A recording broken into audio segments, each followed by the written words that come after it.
On technology, I decided to not do technology. I decided to do one of my case studies. Everyone, this is Brian Mixon. Hello. Hey, everybody. Last semester, I did a rotation at Andrews and encountered Brian. He had a condition called Cauda Equina,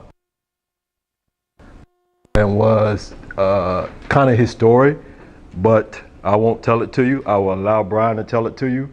I do have some slides, but I thought it would be more interesting to have Brian. So, Brian. All right, guys, so my name's Brian Mixon. I'm a merchant marine. I'm an officer, unlimited officer on oil tankers. I operate 1,000-foot ships for a living. About 20 years ago, I fell from about 10 feet to concrete, and I bulged L4 and L5. I've dealt with that injury most of my life, but I've been able to deal with it. At that time, I had physical therapy, had 3 lower epidurals, and was basically able to just deal with it over the years. I live in Hawaii. I am an extreme sports guy, so I kite surf, I wakeboard, snowboard, all those good things that aren't good for your back. I've injured myself over and over again, have basically dealt with it. Last year I was kite surfing and I got put down by a really, really big wave, and I felt my back go out.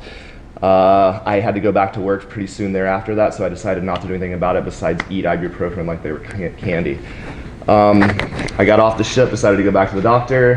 He gave me a steroid injection and told me to come back in 7 days. I was going back 7 days later. I got out of the shower, was getting ready, and I sneezed, and L4 and L5 basically exploded. The herniation and the rupture lost all use of everything basically from L4, L5 down. That's bowel, bladder, stomach, legs, everything. So I ended up in emergency surgery. Don't skip it. Don't skip it. Well, I'm not there yet. I rushed into an emergency surgery. I woke up out of surgery not being able to feel anything, and the first thing that the surgeon told me is like, "You're never gonna walk, urinate, defecate, or have sex again." And I told him to go fuck himself.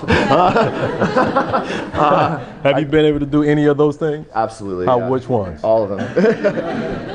So I was basically put into an inpatient rehabilitation hospital. At that time, I couldn't turn myself over in bed. I couldn't wipe my own ass. Nothing. But I was pushed very, very hard by my physical therapist. I've learned that through repetition of use that I could get feeling back.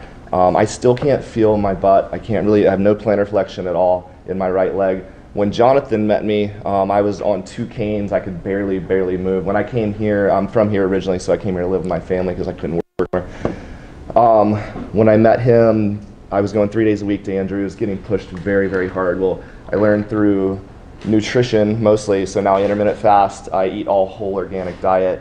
I juice, so for micronutrients, and then I work out 7 days a week, at least an hour every single day, and have pushed myself to the extent where I basically just got cleared to go back to work. I got cleared to go back to sea 2 weeks ago, so now I'm just waiting on a ship, which is pretty intense because, like I said, I work on 900 to 1,000-foot ships, so there's a lot of moving around on those ships.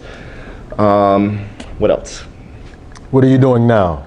What am I Your lifestyle now. Lifestyle Brian, again, he works out 7 days a week. Yeah. Like some of the stuff that he does, I can't do. So I do all calisthenics. I do all body weight because I can't lift. I don't want to blow my back out again. So I do all calisthenics. I work out with gymnastics rings, parallettes, whatever. When do you go back to work? I go back to work June 1st. I have a ship lined up for June 1st. So I had my injury July 7th. They told me July 7th? Last year. Yep. Yeah. So they told me I would never walk again. So I think one thing that it was pretty intense was not being able to, like I say, turn myself over. I couldn't urinate for 3 months. I had to catheterize myself 6 to 8 times a day for 4 months. I was pushed very hard to heal myself, basically. And as you can see, I'm standing in front of you guys now. Like when I met him, I couldn't even stand up. There's no way. It was pretty intense undertaking. But this syndrome, whenever you have a spinal cord injury at all, especially with athletes, the first thing that they look for is Cauda Equina. And it's very, very rare. It doesn't happen very often. It happened to me. So, yeah. Thank you, Brian. You're welcome.